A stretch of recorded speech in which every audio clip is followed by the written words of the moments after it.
반갑습니다. 학생들이죠? 명찰을 다 다셨네요. 네. 제가 이제 강주에 갔거든요. 전라도 강주. 이 전라도 강주에 갔는데 이 호텔이 없다는 거예요. 호텔. 그래서 담임 목사님 집에서 자야 된다는 거예요. 그래서 제가 이제 그 담임 목사님 집에 자려고 갔어요. 그 강주 하백교회라는 교회가 있어요. 그 가보니까 욕실이 바깥에 있고 방이 따로 돼 있는 데 있잖아요. 그래서 내가 그걸 딱 보는 순간 나 호텔 간다. 나 호텔로 좀 데려가 주라. 이러니까 안 된다는, 호텔이 없다는 거예요. 한 30분 이상 가야 된다는 거예요. 그래서 나 왜 그랬겠어요? 거기서 일단 욕실에 들어갔다가 나오면은 일단 담임 목사님이 아까 전에 집회했던 그 강사님은 어디 가셨지? 뭐 이렇게 되잖아요. 어제 제가 얼굴에 비밀을 얘기해 줬잖아요. 도저히 부담스러워서 나는 그 집에 잘 수 없는 거예요. 그래서 내가 끝까지 호텔 간다 우겨서 결국은 교회에서 30분 떨어진 관광호텔로 투숙하게 되었어요. 관광호텔에 갔는데 이 강사님이 또 왔다고 그 호텔 주인한테 엄청나게 그 촌에서 부탁을 해놓은 거예요.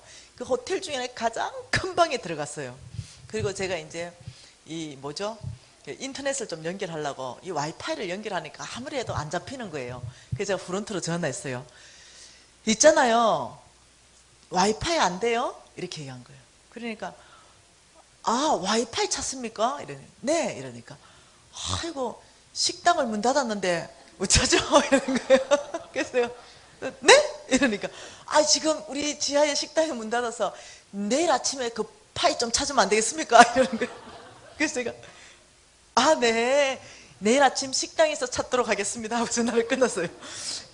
이분이 안 되겠다 싶었나 봐. 그래서 다시 5분 후에 전화 온 거예요. 강사님, 제가 나가서 지금 초코파이를 사가 왔는데요.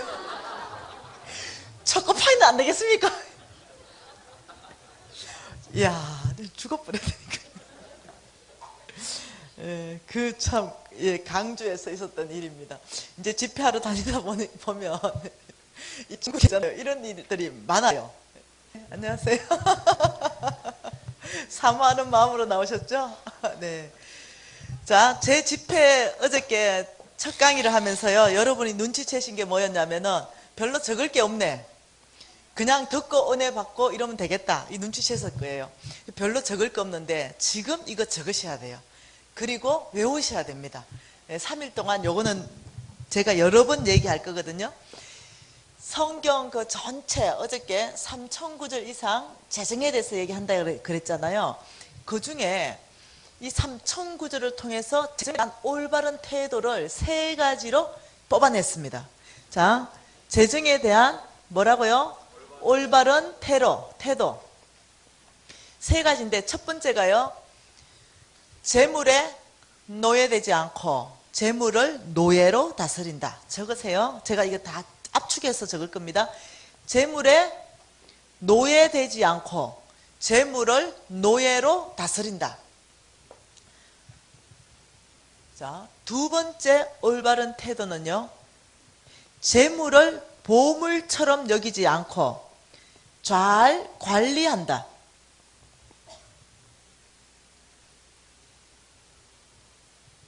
세 번째 올바른 태도는요, 장막 생활을 훈련한다. 장막 생활을 훈련한다. 여러분 그냥 적어 놓으시고요, 제가 이거 하나하나 설명을 다 해드릴 겁니다. 자, 이것이 재정에 대한 올바른 태도예요. 이 재정에 대한 올바른 태도를 여러분 이 3가지를 갖게 되면 놀랍게도 여러분은 재물을 움직이는 사람 될 수 있습니다. 자, 이 재정에 대한 올바른 태도 3가지를 갖기 위해서 무엇이 있냐면 훈련 원칙이 있습니다. 훈련 원칙. 어저께 순종하는 사람 되기 위해서 훈련해야 된다고 얘기했습니다. 1번의 태도로 가려면 어떤 훈련을 해야만이 1번의 태도로 갈 수 있냐면 믿음으로 사는 삶.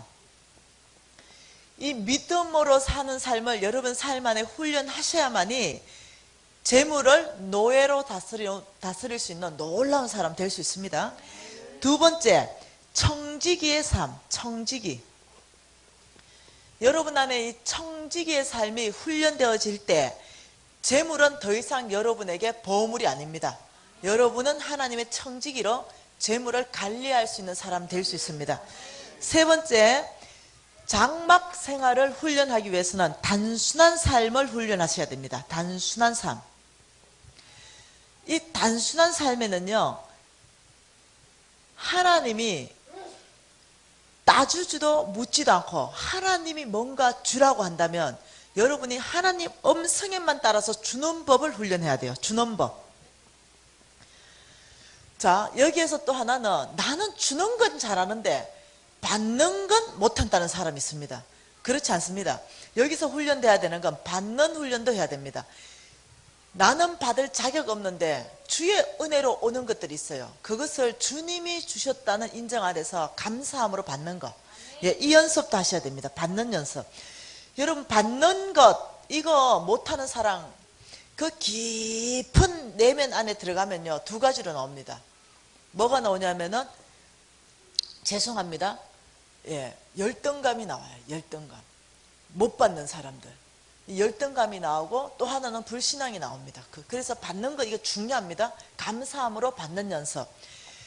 자, 봐보십시다. 그러면 이 훈련 원칙으로, 이 훈련 원칙이 결코 쉬운 훈련은 아니에요. 그렇지만 여러분을 굉장히 쉽게 이 훈련 원칙 안으로 갈 수 있는 훈련 방법이 있습니다. 훈련 방법.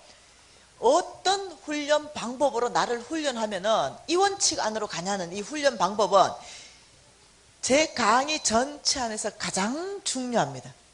예. 요거는 제가 아마 내일 정도 설명을 할 시간이 될 거로 생각합니다. 자, 오늘 보고 있는 거, 어제부터 오늘 보고 있는 게 지금 이 차트죠. 믿음으로 사는 삶. 믿음. 자, 복습해 봅니다. 자, 믿음으로 살려면 두 가지의 발걸음으로 걸어가야 되는데, 첫째, 뭐다? 이야, 훌륭한 학생들입니다. 예, 순종해야 된다. 그래서 순종은 뭐다? 믿음적 반응, 행동까지 가는 것이 순종이다 그랬고, 순종한 사람은 반드시 뭐 해야 된다? 예, 하나님을 신뢰해야 된다는데, 자, 여기서 보십시다. 어저께 믿음으로 사는 삶이 뭔지 계속 보고 있는데, 여러분, 순종하는데요, 신뢰 안 하는 사람을 뭐라 그럴까요? 순종은 하는데 하나님은 신뢰 안 하는 사람. 순종은 안 하는데 하나님은 신뢰하는 사람. 이게 거꾸로 된 사람이 있어요. 자, 보십시다. 봤어요? 이것이 이 농사 짓는 밭입니다. 이 A라는 농부도 있고 이 B라는 농부가 있는데 둘 다 예수 믿습니다. 근데 이 A라는 농부는 여러분이 보시기에 믿음이 좋고 이 친구는 믿음이 없어 보입니다. 그래서 이 친구는 어떠냐면은 씨 뿌리지 않아. 왜냐? 하나님이 무에서 유를 창조하시는 분이시니까. 그래서 씨 뿌리지 않고 땅 밟기를 합니다. 영적 전쟁하고. 예, 항상 이 밭에 왜? 하나님을 찬양합니다. 씨 뿌리지 않는다 하더라도 무에서 유를 창조하신 하나님을 신뢰합니다. 근데 이 가을 되면 어찌 될까요? 수확이 있을까요?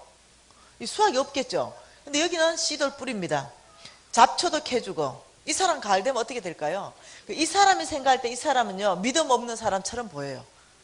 그런데 하나님은 이 사람을 보고 뭐라고 했냐면 광신자다 이랬어요. 어저께 광신자의 정의에 대해서 얘기했습니다. 그죠? 이 광신자의 정의는 바람직한 목적은 있으나 합당한 수단을 사용하지 않는 사람.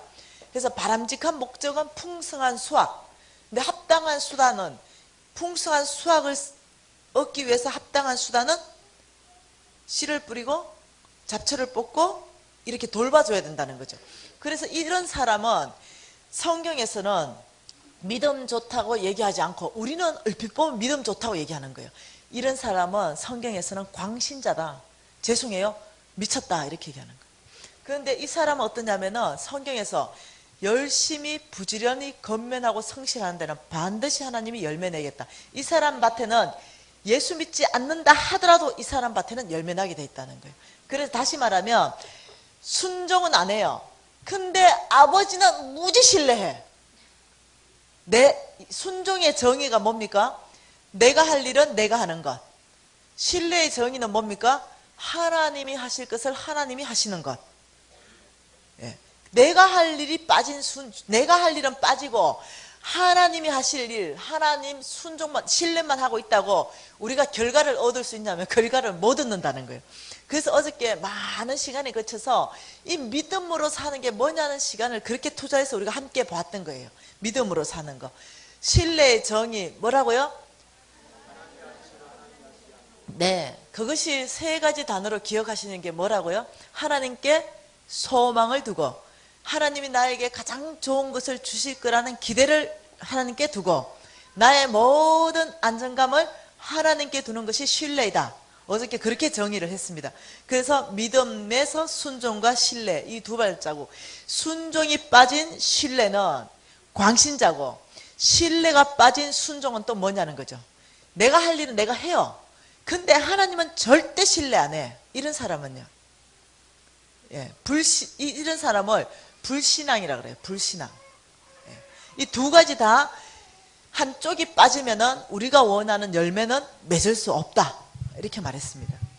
자, 그러면 우리가 이제 어떻게 믿음으로 사는 삶에 대해서 누가 요단강을 건너겠느냐? 믿음으로. 어제 우리 전체가 저녁에 헌신했잖아요. 아버지, 제가 여기 있사오니 제가 건너겠습니다. 제가 그 믿음으로 요단강을 건너서 능히 주께서 주시는 그 약속의 땅 가나안을 나의 것 만들어내겠습니다. 이거 우리 어제 전체 저녁에 다 끝냈습니다. 그죠? 그렇다면 믿음으로 사는 데 있어서 나의 믿음은 어느 정도 수준에 와 있는가 점검 한번 해보자는 거예요. 나의 믿음은 어느 정도인가? 믿음은 세 가지 믿음의 형태를 가지고 있습니다. 첫 번째가 여러분 그 에베소서 2장 7, 8절 말씀 전체 안에 보면 이렇게 말합니다. 구원받을 때 얻는 믿음이 있다. 믿음은 선물이다. 이렇게 말하고 있는 거예요. 예수님이 나의 구주십니다 라고 고백한다면 여러분 전체는 선물 다 받았어요.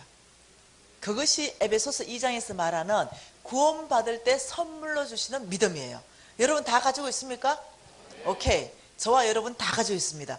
그럼 두 가지 더, 믿음의 종류가 세 가지가 있는데 이 두 가지 더 믿음에서 나는 몇 프로 가지고 있는가? 없는 사람은 내가 그걸 가져야 되겠다. 이렇게 하는 시간들입니다. 네, 고린도 전서 12장 말씀을 보면요, 안 찾으셔도 됩니다. 거기는 은사장에 대해서 쭉 얘기하고 있습니다. 여러분 다 아시잖아요. 병 고치는 은사, 능력 행함 은사, 이런 은사에 대해서 쭉 얘기하고 교사, 가르치는 은사. 근데 놀랍게도 거기 보면요, 믿음의 은사를 이렇게 말하는 거예요. 믿음의 은사. 우와, 믿음이 은사라는 거예요. 그럼 이거는 도대체 뭐냐는 거죠. 여러분 그 믿음의 은사는요, 이 믿음의 은사를 받게 되면은 막혀있는 것들을 돌파해버리는 은사예요. 그 여러분의 막혀있는 상황이나 믿음의 은사를 받은 사람은요, 그 사람이 있는 그 환경은요, 막혀있는 것들이 다 뚫려버려요. 어떠한 환경이든, 재정이든 건강이든 무엇이든.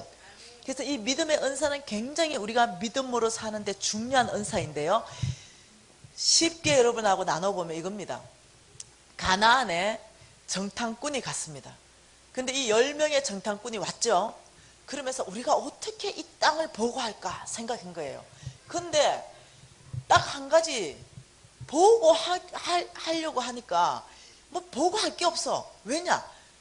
백문이 불여일견입니다. 그래서 장정 두 사람이 포도 한 송이 따라, 그거 우리 어깨에 메고 가자. 그래서 장정 두 명이 포도 한 송이를 따서 가나안 이 이스라엘 민족 앞에 딱 내놓고 이렇게 말했습니다. 더 말할 거 없잖아요. 바로 이런 땅입니다.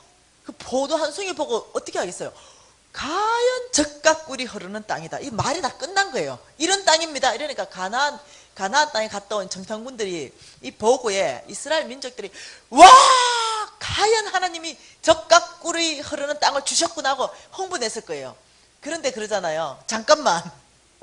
그런데 환경적으로 난공불락이다. 안 된다. 가나안 성은 그때 여리고 성에 이 위에는 전차가 2대가 지나갈 만큼의 넓이였다고 고고학자들이 연구를 했어요. 그러면 얼마나 넓은 이 밑둥을 쌓아 올린다는 거죠. 환경적으로 절대 요새다. 난공불락. 우리는 그 환경을 점령할 수 없다. 두 번째, 군사면으로, 군사적으로. 우리는 이 군대에 한 번도 가보지 않는, 우리는 군사 무기가 하나도 없지만 최첨단 화학 무기를 가지고 있다. 지금으로 말하면 핵폭탄을 가지고 있다. 이 정도 되는 거예요. 군사적인 면에서 불가능합니다. 세 번째 뭡니까? 신장적인 면에서도 불가능합니다. 그들은 거인이고 우리는 메뚜기입니다. 이 세 가지면, 여러분 이 사람들이 지금요 허언을 한 겁니까? 정확한 보고를 한 거예요. 정확한 있는 사실 그대로 보고했습니다. 그러니까 이스라엘 민족 전체에서, 여러분 성경에서 뭐라 합니까? 대성통곡했다, 울었다, 목 놓아 울었다 그랬습니다. 그래서 결론이 불가능합니다. 우리는 들어갈 수 없습니다. 그때 누가 나타났습니까? 네, 갈렙이 나타나서 이렇게 말했습니다. 여러분, 저 계산은 틀린 계산이 아니지만은 한 가지가 빠졌습니다. 10가지 안 되는 모든 조건이 있다 하더라도 한 가지 되는 게 있습니다. 우리 하나님이 된다고 했습니다. 그러니까요, 이스라엘 민족들이 그 여호수아의 반응에 어떻게 했는지 알죠? 예, 돌로 쳐서 죽이려고 그랬죠. 예, 하나님이 그 여호수아와 이스라엘 민족과 그 정탐꾼 사이에 바로 내려오셨어요. 그리고 임재하셔서 말했습니다. 이스라엘의 모든 민족과 이 정탐꾼은 너희의 믿음대로 그 땅에 들어가지 못할 것이다. 내 종 갈렙의 믿음대로 그 땅에 들어갈 것이다. 여러분 다시 말하면 이 은사로서의 믿음, 이 은사로서의 믿음은요 어떤 사람한테 기름 부어지냐면은 하나님의 약속의 이 말씀에 반응하는 사람, 상황에 반응하거나 환경에 반응하거나 이런 어떤 이 보이는 것들, 눈에 보이는 것들에 반응하는 것이 아니라 내가 지금 이 말씀에 반응하고 있느냐, 하나님의 말씀 가지고 반응하는 사람이, 예를 들면은 이 교회 안에 일어난다, 우리 중앙교회 안에 일어난다 이러면 중앙교회 안의 역사는 그 사람으로부터 시작돼요. 네, 말씀에 반응하는 그 사람, 하나님은 그 사람 찾습니다. 누가 환경에 반응하지 않고 눈에 보이는 대로 반응하지 않고 나의 약속에 반응할 것인가, 나는 그 사람을 통해서 나의 모든 약속을 이 땅 가운데 현실화시키겠다, 이겁니다. 약속의 반응. 그래서 그런 사람 되셔야 된다는 거예요. 그래서 여러분 두 번째, 은사로서의 믿음을 갈망하시고 가지셔야 됩니다. 그것은 여러분의 선택입니다. 예, 내가 계속적으로 무엇을 훈련할 것인가, 이 말씀 약속에 반응하는 것을 훈련하셔야 된다는 거예요. 세 번째 믿음은 잘하는 믿음입니다. 잘하는 믿음. 여러분 데살로니가 후서 1장 3절하고요 갈라디아서 5장 22절 23절 말씀 안에 보면은 믿음이 자라나야 된다 이렇게 말씀하시고 믿음이 열매 맺는다 이렇게 말씀하세요. 믿음이, 여러분 나무 한 그루를 많이 심었다고 치면은 이 나무 한 그루가 심었는데 쭉쭉쭉쭉쭉쭉쭉 자라나면은 반드시 다 자라나면 뭐가 맺습니까? 열매를 맺습니다. 예, 다시 말하면 자라는 믿음이라는 것은 이 삶의 인생 안에서 반드시 열매를 맺게 되는 믿음이라는데, 여러분 열매 맺는 믿음, 자라는 이 믿음을 여러분이 반드시 이루셔야 되는데, 이 열매 맺는 믿음의 대표적인 사람이 누구냐는 거예요. 여러분 놀라지 마세요. 아브라함이에요. 여러분 아브라함이 믿음의 조상이라 그랬는데 아브라함의 믿음은요 썩 그렇게 훌륭한 믿음이 아니었어요. 그래서 저는 아브라함을 보면서 저한테 굉장한 소망감을 가졌어요. 굉장히 제가 기대를 가졌어요. 왜냐? 아브라함도 했는데 나도 할 수 있다 이런 생각했어요. 굉장히 제 말이 역설적으로 들리죠? 아브라함도 했는데 나도 했다. 그래서 제가 뭘 봤냐면 아브라함의 성공을 본 게 아니라 아브라함의 실패를 제가 봤어요.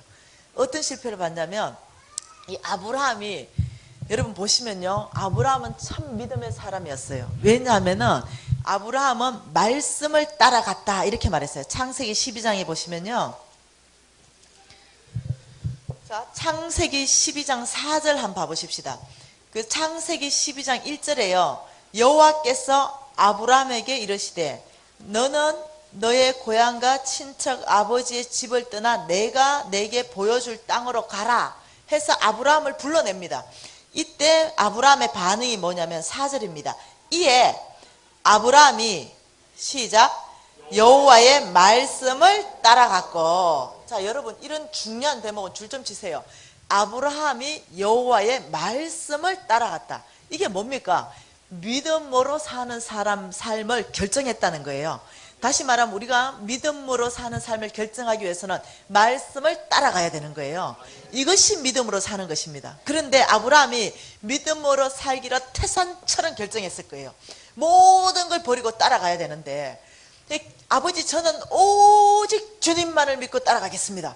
오직 주님, 제가 주님만을 신뢰하고 살아가겠습니다. 이렇게 해서 따라간 거예요. 저의 출발과 똑같은 출발이에요. 여러분의 출발과 똑같은 출발입니다. 이렇게 어제 저녁부터 출발했잖아요. 우리가 어제 저녁에 여러분하고 나하고 약속하고 하나님 앞에서 약속한 게 뭡니까? 우리는 말씀을 따라가겠습니다. 이거 전체가 약속했잖아요. 동일하게 아브라함도 이때가 말씀을 따라가겠습니다 해서 믿음으로 길을 나선 거예요.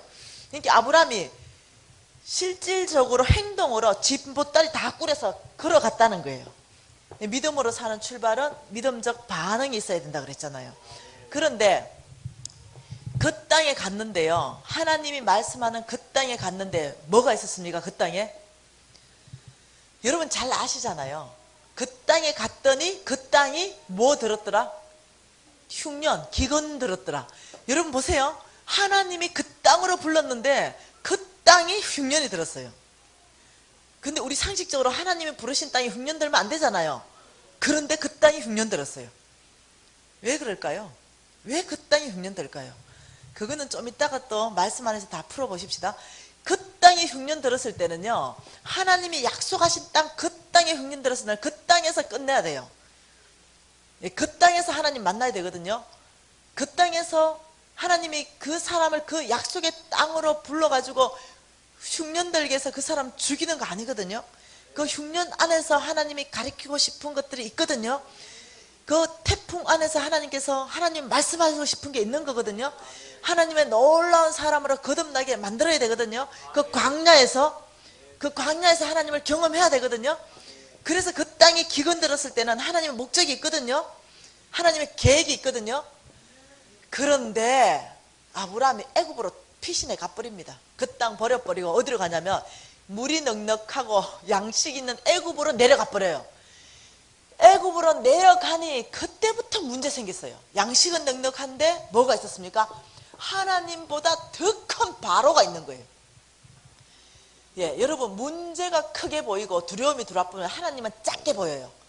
바로가 얼마나 크게 보였는지 자기가 죽을 것 같아. 왜 죽습니까?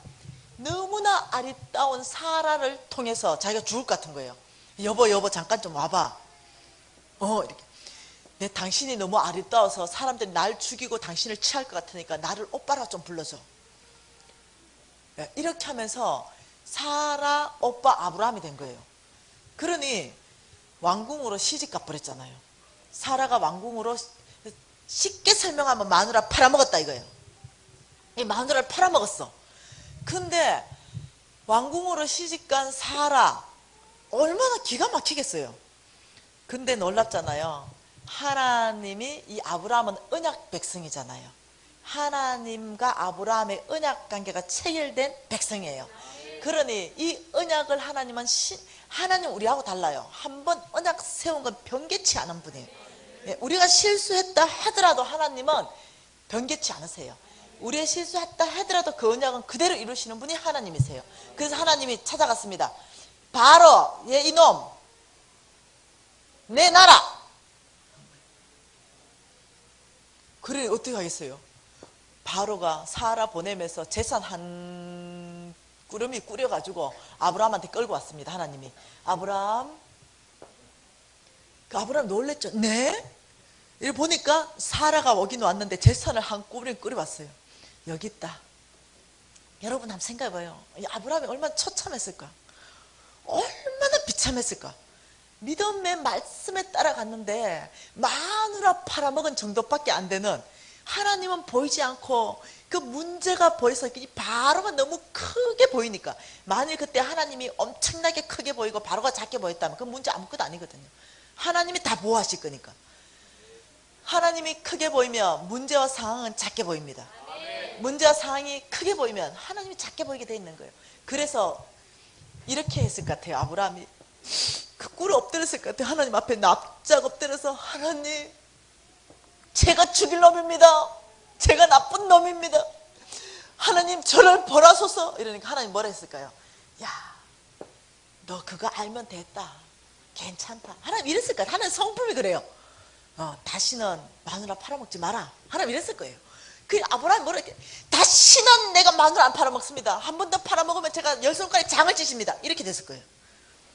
여러분 아시죠? 30년 후에 마누라 또 한 번 팔아먹는 거. 여러분 사라가요, 첫 번째 팔레 갈 때가 60살이었어요. 얼마나 아름다웠으면 60살에 왕한테 시집 가겠어요. 이 두 번째 아브라함이요, 또 팔아먹어요. 이야, 어째 그럴까요? 내 성을 갈아쁩니다 이랬을 거 아니에요. 근데 두 번째 또 팔아먹었는데 하나님이 또 나타났습니다. 그때가 90살이에요. 이야, 사라 90에, 사라가요, 이 90에, 사라가 몇 살 때, 이 아브라함 100살 때 이 애를 낳았으니까요, 이 사라 90세 그 정도면 경수가 끊어졌을 정도 되는 거예요. 근데요, 얼마나 아름다웠으면요, 또 시집 갑니까? 그랬는데 놀랍죠? 또 한 재산 붙여서 아브라함한테 또 데리고 왔어요. 그리고 아브라함한테 또 이 사라를 이렇게 손을 인계했습니다. 이때 아브라함은 어땠을까요? 이야, 죽고 싶었을 것 같아요. 베드로 그 닭 우는 거 3번 때문이라도 그렇게 죽고 싶어서 거꾸로 십자가에 매달렸는데 어땠을까요? 그 마음이 정말로 죽고 싶었을 것 같아요. 왜 그랬을까요? 60살 때 사건이 또 떠오른 거지. 이거 한 번이 아니고 두 번이야. 그것도 똑같은 방법으로. 그래서 아마 이 아브라함이요, 이 90살 때 사라 먹었을 때는요, 소망이 끊어졌을 것 같아요. 근데 성경 여러분 읽으시잖아요. 아브라함이 낭망하지 않고 다시 하나님한테 갔다 그랬어요. 제단을 다시 쌓았다 그랬어요. 이게 숨어버리지 않는 거예요. 아브라함은 죄를 짓고 나 같은 놈은 안 돼. 내가 무슨 믿음으로 살아. 아버지, 저 같은 놈 포기하시고요, 잘 될 것 같은 놈 죄 좀 쓰세요. 이래 안 했어. 아버지, 저 실수했어요. 아버지, 저 실패했습니다. 아버지, 저 넘어졌어요. 아버지, 저 죄 지었습니다. 그런데 제가 하나님 예배하겠습니다. 그런데 하나님 당신 앞에 제단을 쌓겠습니다. 이랬다는 거예요. 여러분 다시 말하면 믿음으로 사는 데 있어가지고 아브라함한테서 배우는 게 뭡니까? 아브라함에서 배우는 게 믿음으로 사는 거에서요, 이거 우리가 지금 훈련한다 그랬어요. 여러분 잘 아셔야 됩니다. 여러분이 지금 이 강의가 다 끝나고 나면 여러분 삶을 훈련할 겁니다. 이 훈련하는 데 있어서 아브라함을 통해서 배우는 게 뭐냐면 실패할 수 있다는 거예요. 실패. 믿음으로 사는 데는 나는 실패할 수 있다. 이걸 인정하시기 바랍니다. 아브라함이 실패했다면 나도 실패할 수 있다. 자, 아브라함이 실수했다면 나도 실수할 수 있다.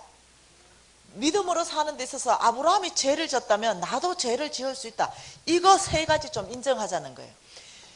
그런데 여러분이 믿음으로 사는 삶을 훈련하는데 이 아브라함이 그런 실수와 실패와 그런 죄를 통해서 어떻게 할까요? 나 자신이 얼마나 보잘것없는지 하나님 앞에 철저히 깨지는 시간들을 갖는 거예요. 그리고 하나님 앞에서 어떤 사람 되는지 아시죠? 나중에는 자기의 전 재산을 가지고 예배할 수 있는 놀라운 믿음의 조상까지 되는 거예요. 열매 맺는 믿음입니다. 아브라함의 믿음은 자라났어요. 계속 자라났습니다. 여러분 어저께 얘기했죠? 믿음으로 살게 되면은 하나님을 경험해야 그때서야 믿음이 자라난다고 얘기했죠? 어제 믿음으로 살 때 4가지가 나타난다고 얘기했던 거. 아브라함은 실수와 실패와 죄를 통해서 하나님을 경험하는 거예요. 그리고는 믿음이 계속 자라났어요. 왜냐? 그분에 대해서 실수와 실패했는데 믿음은 자라나고 하나님 만났기 때문에 하나님을 신뢰할 수 있는 사람 되는 거예요. 그래서 나중에 어떠냐면은 자기의 전 재산을 가지고 하나님을 예배하는 사람까지 되었다는 거예요. 이것이 우리 아브라함을 통해서 믿음은 자라나야 된다. 예, 믿음은 자라나야 된다. 그래서 우리가 실패하고 실수하고 죄를 지어버리면 사단은 여러분을 잡아버립니다. 예. 어떻게 잡냐면 정죄감으로 잡아버립니다. 너는 안 돼. 예. 야, 그런 일들은 담임 목사님 정도 돼야 하는 거야. 아니면 저 김미진 강사 정도 돼야 믿음으로 사는 거야. 너 안 돼. 사단은 이렇게 우리를 잡아버려요. 실수와 실패와 죄를 통해서 잡아버립니다. 너 죄졌잖아. 너 실패했잖아.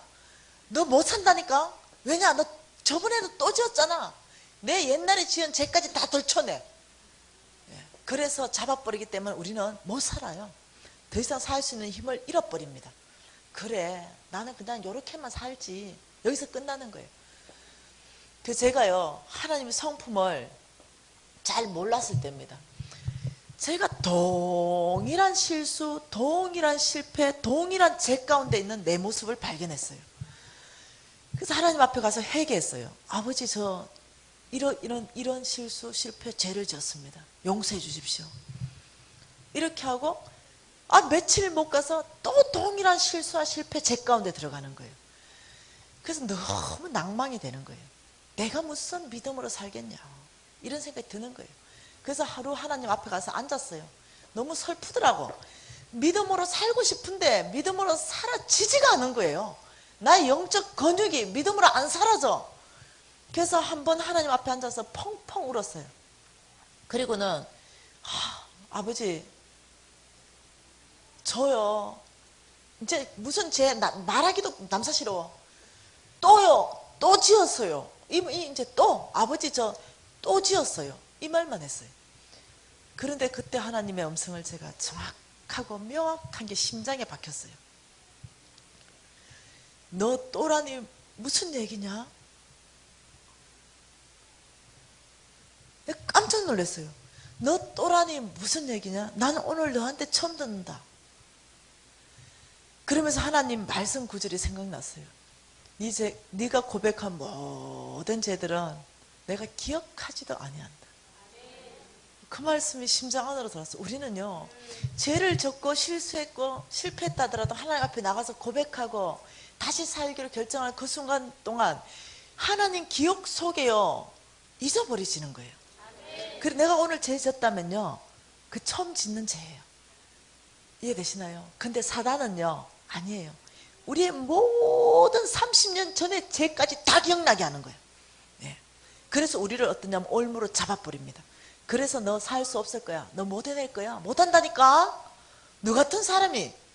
그래서 여러분이 정말 믿음으로 살려고 굳건하게 결정했어요. 정말로 심장으로 결정했어요. 근데 여러분이 하나님 앞에서 만일 아이고, 하나님, 무슨 내 같은 사람이 하나님의 재물을 움직이겠습니까? 믿음으로 살아야만 하나님 재물을 움직이는 사람 된다는데 무슨 내 같은 사람이 너무 믿음으로 살기를 결정했는데 그 죄 가운데 들어간 내 모습에 낭망해서 하나님 앞에 위로받고 싶어서 아버지, 내 같은 사람은 안 되지요. 이러면 하나님 뭐라 할 것 같아요? 격려하고 위로하고, 아니다, 너 잘할 수 있어. 잘할 수 있다니까. 내가 널 도와줄 게 있다. 하나님 이렇게 하실 것 같아요? 여러분 아시죠? 성경에서 그렇게 반응하면 네 믿음대로 되라 이러는 거예요. 이해되시죠? 욥기 말씀을 기억하셔야 됩니다. 너희가 무엇을 결정하면 그 결정하는 대로 이루어질 것이다. 여러분 있잖아요, 하나님은 우리가 무엇을 결정하는가, 이 결정 가지고 시험을 봅니다, 우리하고. 그래서 여러분이 아버지, 저 죄 졌지만 다시 제단을 쌓겠습니다. 다시 하나님 예배하고 믿음으로 다시 살겠습니다. 이러면 하나님 뭐라 하냐면, 야, 걱정 없다. 왜냐? 내가 널 도와줄 거니까. 내가 너를 굳세게 하리라. 넌 두려워하지 말라. 넌 놀라지도 마라. 내가 정령들을 도와주게. 하나님 이러시는 분이에요. 그래서 여러분의 반응이 무지 중요하다는 거예요. 여러분의 결정이 무지 중요하다는 거예요. 그래서 여러분이 이제 믿음으로 사는 삶에 대해서 여러분 이제 결정하고 결단하고 우리가 정말 하나님 나라 안으로 들어가기로 오늘 계속 하고 있잖아요. 하나님 성품 한번 봐보십시다. 여러분 잘 아는 말씀으로요. 하나님이요, 여러분 그 마가복음의 땅 얘기 알죠? 땅 얘기. 길가 땅에 있다, 가시떨기가 있다, 돌짝밭이 있다, 좋은 땅이 있다. 그래서 뭐랍니까? 세 가지 땅에는 절대 뿌리지 마라. 좋은 땅에 뿌려야 된다. 그런 말 했잖아요. 좋은 땅에 뿌려지면은 결과가 뭡니까? 30배, 60배, 100배라고 성경이 가르친 거예요. 그래서 예수님이 가르친 거예요. 우리한테 4가지 땅이 항상 있다. 우리 주변에. 그런데 반드시 좋은 땅에 곡식을 심어야 거기에서 30배, 60배, 100배로 열매 낸다. 이렇게 말한 거예요. 그러면 여기에서 좋은 땅에 대한 개념을 한번 알아보자는 거예요. 좋은 땅. 여러분, 하나님은 우리한테요, 이 땅 얘기를 가지고 우리를 많이 가르치셨습니다. 그 좋은 땅 한번 보십시다. 그럼 성경에 여러분이 좀 맹숭맹숭하게 나를 쳐다봐서 한번 봐보십시다. 누가복음 8장 한번 볼까요? 누가복음 8장. 좋은 땅은, 그러면 하나님이 말하는 좋은 땅은 개념이 뭐냐? 누가복음 8장 15절 말씀을 우리 다 같이 읽겠습니다. 좋은 땅에 있다는 것은 착하고 좋은 마음으로 말씀을 듣고 지키어 인내로 결실하는 자니라. 다시 말하면 하나님은요, 이 땅을 말하면서 사람을 얘기하는 거예요. 사람 마음밭이 좋은 땅이 있고 사람 마음밭이 돌짝밭이 있고 가시떨기가 있다는 거예요. 그 사람 마음밭이 좋은 땅에 있다는 것은 하나님 말씀에 대해서 굉장히 착하고 좋은 마음으로 말씀을 듣는데요. 다시 말하면 이겁니다. 여러분, 자, 중요한 얘기예요. 하나님 말씀이 선포될 때 하나님 말씀을 거역하는 사람이 있어요. 대적하는 사람이 있다니까요. 근데 이 마음밭을 하나님이 좋은 땅이다, 너는 참 열매 맺을 땅이구나, 이렇게 인정해주는 땅은요, 먼저 하나님의 말씀에 대한 태도가 좋은 마음, 착한 마음이 있다는 거예요. 말씀을 대하는 태도가. 그래서 어떠냐면 이런 좋은 땅은요, 하나님에 대한 말씀을 좋은 마음으로 착한 마음으로 듣기 때문에 들은 사람은 오늘 뭐랍니까? 그대로 지킨다. 다시 말하면 믿음적 반응을 한다. 그래서 반드시 결실하는 자가 된다는 거예요. 이 결실은 누구에 속했습니까? 이건 오직 하나님께 속한 영역이에요. 여러분, 열매는 우리에게 속한 게 아닙니다. 이것은 주님의 영역이에요. 그래서 우리는 하나님의 말씀을 착하고 좋은 마음으로 듣고 지키는 것까지가 끝입니다. 나머지는 주님이 뭐랬냐면, 그러면 내가 너를 결실 내겠다, 이렇게 말했어요. 그렇다면 하나님은 이렇습니다. 하나님의 눈이 온 땅을 두루 살피는 거예요. 여러분 아시죠? 시편 101편 6절 말씀에 보면 이렇게 말하잖아요. 하나님의 눈이 온 땅을 두루 살펴 감찰하사 충성된 자를 찾으시니 이가 나를 따를 것이다. 근데 성경 전체 안에 보면요, 내 눈이 온 땅을 살핀다. 내가 이런 사람을 찾는다. 하나님의 눈이 온 땅을 살펴 누굴 찾는다 그럽니까? 중보 기도자를 찾는다. 하나님의 눈이 온 땅을 살펴 누구를 찾습니까? 나를 예배하는 자를 찾는다. 하나님의 눈이요, 계속 온 땅을 살핀다는 말로 가득 차 있습니다, 성경이. 그래서 여러분, 어저께 우리 봤던 거, 하나님은 살아계신 분이에요. 그래서 어떠냐면 하나님은 오늘 이 저녁에는요, 이 교회 안에서 하나님의 눈이 살필다는 걸 여러분이 아셔야 돼요. 오늘 이 서울중앙교회 안에 보면서 하나님은 보시는 거예요. 왜 그럴까요? 어떤 사람 찾을까요? 좋은 땅이 누구냐 보시는 거예요. 서울중앙교회 안에 좋은 땅 가진 사람 누구냐? 왜냐? 그 땅에 투자하시기 위해서 그래요. 하나님은요, 그냥 투자 절대로 안 합니다. 하나님은요, 이 믿지는 장사하시는 분이 아니세요. 하나님의 재정에 대한 원칙 전체를 보세요. 한 달란트 맡긴 애가 그 달란트 손실 보지도 않았어요. 그냥 가져오니까 우리 예수님 뭐랍니까? 악하고 게으른 종아, 네가 이자라도 받아왔을 것이다. 어찌 한 달란트 그냥 가져오냐? 요거 뺏어가지고 5달란트 가진 자에게 주 뿌려라, 이러는 거예요. 여기서 여러분 아셔야 됩니다. 하나님은 우리에게 믿지는 장사를 절대로 시키지 않아요. 항상 남는 장사. 그래서 하나님은요, 여러분 이 서울중앙교회 안에 아무 땅에나 투자 안 하세요. 하나님이 투자할 땅은요, 하나님께서 이 서울중앙교회 안에 누가 좋은 땅인가, 도대체 박집사인가 김집사인가 장로님 누가 어느 장로인가 하나님 보신다니까요. 어느 땅이 좋은 땅인가? 내가 이 땅 찾아서 투자하겠다는 거예요. 왜냐? 그래야 이 땅에서 좋은 땅은 몇 배 열매라고요? 30배, 60배, 100배. 내가 이 땅에 투자해야만이 열매를 거둘 수 있다는 거예요. 그래서 이 땅에 하나님이 뭘 투자하십니까? 성경에서 뭘 투자해 준답니까? 이 땅에 하나님 나라 확장을 위해서, 하나님의 사람들을 세우기 위해서 하나님의 은사들을 투자합니다. 이 땅에 하나님의 은사, 이 하나님의 은사를 가지고 여러분을 섬기는 거예요. 지금 저도요, 이 하나님의 은사로 섬기는 거예요. 제 힘으로 못 섬깁니다. 하나님의 능력을 주십니다. 하나님의 능력. 참 놀랍게도 하나님의 능력을 기름 부어서 참 하나님의 사람들을 세워갑니다. 그리고 하나님의 능력을 드러내서 모든 사람들로 하여금 와, 하나님 살아계십니다, 이걸 고백하게 만드는 거예요. 이 땅 하나님의 능력, 그리고 온 땅 안에 하나님 나라를 확장하기 위해서 여기에 재물, 이 재물을 이 땅에 투자해 주십니다. 하나님은. 그래서 이 땅에서 하나님께서 원하시는 게 뭐냐면, 나는 이 땅에서 30배, 60배, 100배 열매를 반드시 맺겠다는 거예요.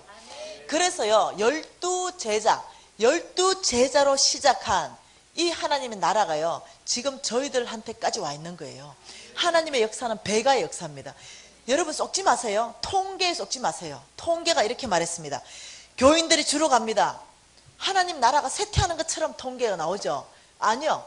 하나님 뭐랬냐면은 온 땅에 나의 복음이 다 전파될 거다. 내가 그때 오겠다 그랬어요. 여러분 통계는 우리가 쇠퇴하는 것 같은데요, 아니요. 하나님은 이기셨고 지금도 이기고 계시고 앞으로도 이기시는 분이에요. 하나님은 쇠퇴하지 않아요. 날마다 전진입니다. 여러분 통계들 그걸 가지고 아, 우리 기독교가 후퇴하고 있구나, 퇴보하고 있구나, 쏙지 마시기 바랍니다. 이 30배, 60배, 100배를 투자한 김미진은 하나님께서 저한테 그렇게 투자해 주셨는데요, 저한테 하나님 명령하셨습니다. 내가 너한테 명령한다. 너는 다시 좋은 땅을 찾아라. 너는 다시 좋은 땅을 찾아서 내가 너에게 투자한 은사와 능력과 재물들을 이 땅에 투자해라. 이렇게 나한테 명령되어져 있는 거는 뭐냐면은, 어느 땅이 좋은 땅인가, 도대체 어느 땅이 열매 맺을 땅인가, 여기에다가 너의 은사를 투자하고 너의 능력을 투자하고 너의 재물들을 투자해라.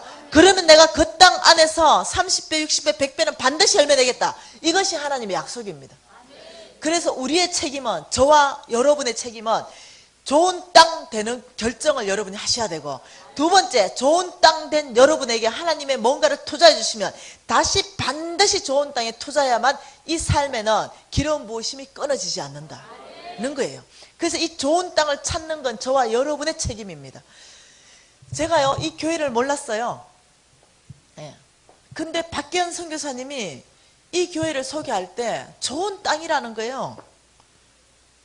저한테 정말 이 목사님은 너무 좋은 땅이라는 거예요. 이 목사님이 전체를 끌어가는 이 교회는 너무 좋은 땅이라는 거예요. 그래서 미진 간사님이 꼭 한번 가주셔야 되겠다는 거예요. 그래서 제가 박계현 선교사를 무지 신뢰하거든요. 왜 당신이 그렇게 소개했기 때문에 내 최우선 순위에서 이 시간들을 좀 짜겠다. 왜냐? 박계현 선교사님이 소개할 때 이 서울 중앙교회는 좋은 땅이라는 거죠. 이 땅에 투자해 주시라는 거죠. 저는요, 하루에 10건도 더 들어와요. 신청이, 집회 신청이요. 그 중에 제가 기도하면서, 아버지 어느 땅이 좋은 땅입니까? 어느 땅에 투자해야 됩니까? 저는 그래서 그 땅을 찾아내야 되는 거예요. 왜냐하면 가고 싶은데 못 가요. 죄송해요. 어떤 교회는요, 사례비를 엄청 많이 주는 교회들이 있어요. 어떤 교회는 가면요, 최일류 호텔에서 엄청나게 대접해주는 교회도 있어요. 그런 게 조건이 되지 않는다는 거예요. 하나님이 이 교회를 좋은 땅이라고 보고 계시냐, 이것이 제 1순위의 선택이라는 거예요. 그래서 제가 이 교회에 왔을 때요, 하나님이 두 가지를 저한테 말씀하셨어요. 참 감사하더라고요. 첫째는 어제 말했듯이 아가서 말씀으로요, 너가 나에게 속하였고 내가 너에게 속했다. 와, 여러분 이게 아가서 최고 절정의 고백이거든요. 그래서 제가 알아챘습니다. 아, 박계현 선교사님이 왜 이 땅을, 이 교회를 그렇게 사랑하는지를 제가 알았어요. 하나님이 이 교회에 속했고 여러분이 하나님의 마음에 합하게 속해 있다는 거예요. 그것은요, 놀라운 고백이거든요. 저 교회 가다가 이런 고백은 처음 들었어요. 이 교회에서 처음 들은 겁니다. 그래서 저는 이 땅, 이 서울 중앙교회라는 이 땅에 지금 와서 하나님께서 주신 나의 은사, 능력, 나의 재물 모든 것들을 이 땅에 지금 투자하는 거예요. 이 땅에. 자, 그러면 여러분 여기에서 짚고 넘어가자는 거예요. 나는 좋은 땅인가? 하나님의 투자를 받을 만한 땅인가? 여러분 그냥 저 집회에 오셔가지고 은혜 받고 감격해가지고 아버지 저도 그런 사람 될게요. 이래가 되는 게 아닌 거예요.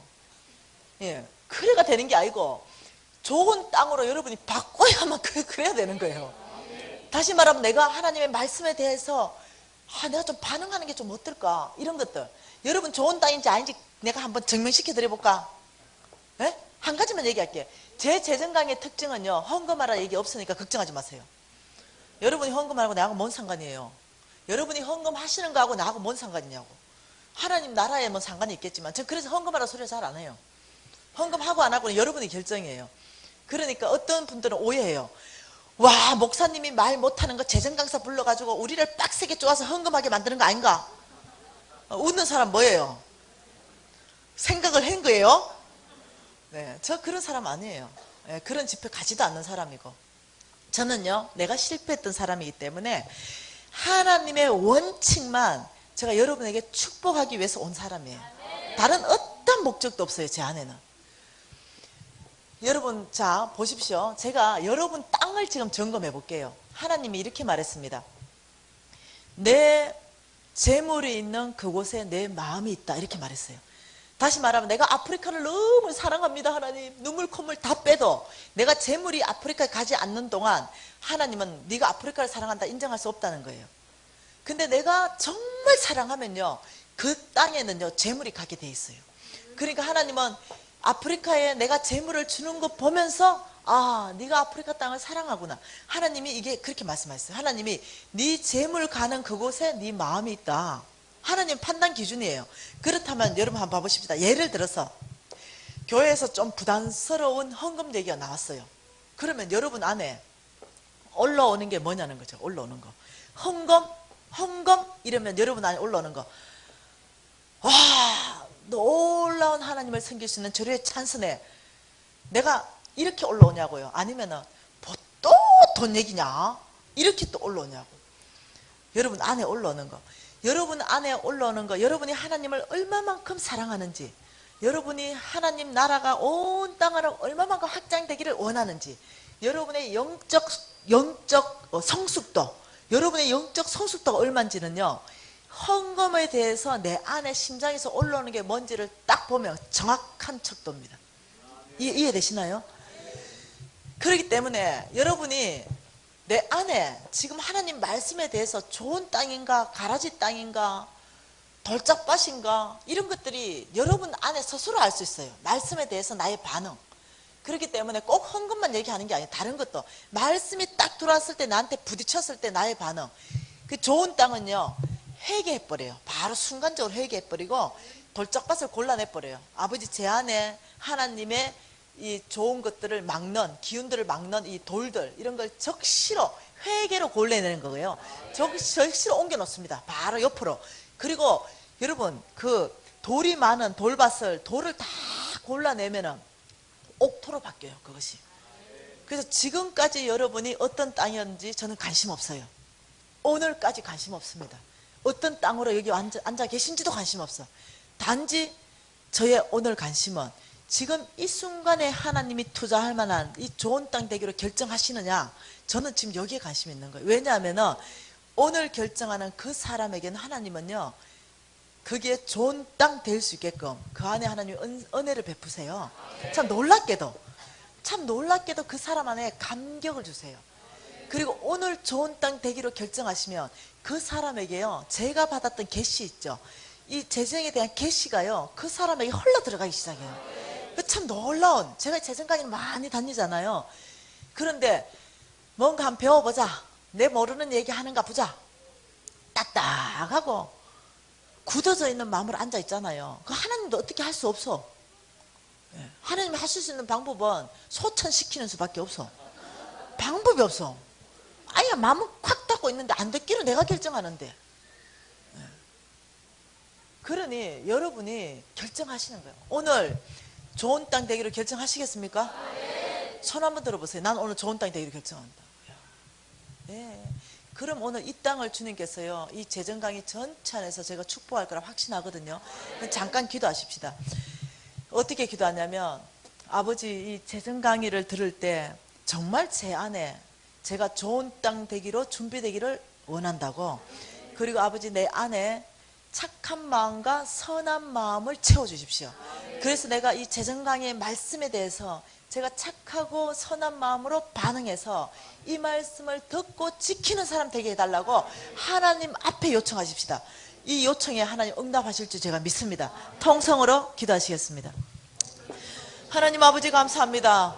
주님 앞에 아버지 이 재정에 대한 이 모든 말씀 앞에 제가 좋은 땅 되기로 결정하겠습니다. 내 안에 있는 모든 돌짝밭들을 아버지 제가 다 덜어내기를 원하고 옮겨놓기를 원하면서 하나님이 주시는 하나님이 투자할 만한 땅, 이 좋은 땅 되기로 제가 결정합니다. 아버지 그래서 이 땅 안에 하나님 주님의 말씀을 받고 아버지 착하고 아버지와 선한 마음이 되어 이 말씀을 반드시 지켜서 아버지와 열매 맺는 하나님의 놀라운 사람 되기로 결정합니다. 아버지 오늘 이 저녁에 하나님 좋은 땅 되기를 결정하는 이 모든 서울중앙교회 교인들을 예수 이름으로 축복합니다. 그래서 아버지 좋은 땅 되어서 너희 하나님이 투자할 만한 땅 되겠습니다. 아버지 저희를 역사해 주시옵소서. 아버지 저희를 다스려 주시옵소서.